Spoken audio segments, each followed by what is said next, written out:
నాకే స్కామ్ వేద్దాం అనుకున్నాడు. రివర్స్‌లో వాడే స్కామ్ అయిపోయాడు అనమాట. ఇగో ఇక్కడ కనిపిస్తుంది కదా పైన నెంబరు.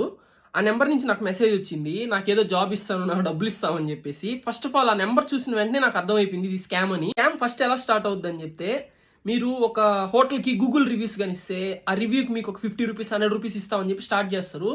నాకేంటంటే సింపుల్‌గా ఫ్లిప్‌కార్ట్‌లో ఏదైనా ఐటెమ్ తీసుకెళ్ళి కార్ట్‌లో యాడ్ చేస్తే జాబ్ ఇచ్చేస్తామని చెప్పి అయితే చెప్పారనమాట. ఫస్ట్ నాకు వచ్చిన డౌట్ ఏంటంటే నా నెంబర్ వీళ్ళ దగ్గరికి ఎలా వెళ్ళిందని. నేను బీటెక్ అయిపోయిన వెంటనే ఫస్ట్ నౌకరీలో నా నెంబర్‌ని రిజిస్టర్ చేసుకున్నాను అనమాట జాబ్ కోసం. అలా నౌకరీ నుంచి నా నెంబర్ అయితే కొట్టేశారు వాళ్ళు. నౌకరీలో ఎవరు రిజిస్టర్ చేస్తారు? ఆబ్వియస్‌గా జాబ్ లేనోడు రిజిస్టర్ చేస్తాడు.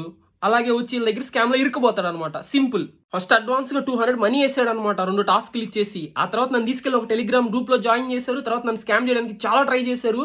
నేనైతే స్కామ్ అవ్వలేదు. రివర్స్‌లో వాళ్ళ దగ్గర నుంచే మనీ తీసుకున్నాను. ఇది మొత్తం సెకండ్ పార్ట్‌లో మీకు ఎక్స్‌ప్లెయిన్ చేసి చూపిస్తాను. సెకండ్ పార్ట్ చూడాలంటే ఛానల్ సబ్స్క్రైబ్ చేసుకోవాలి కదా! చేసుకో మరి. ఉంటా బాయ్.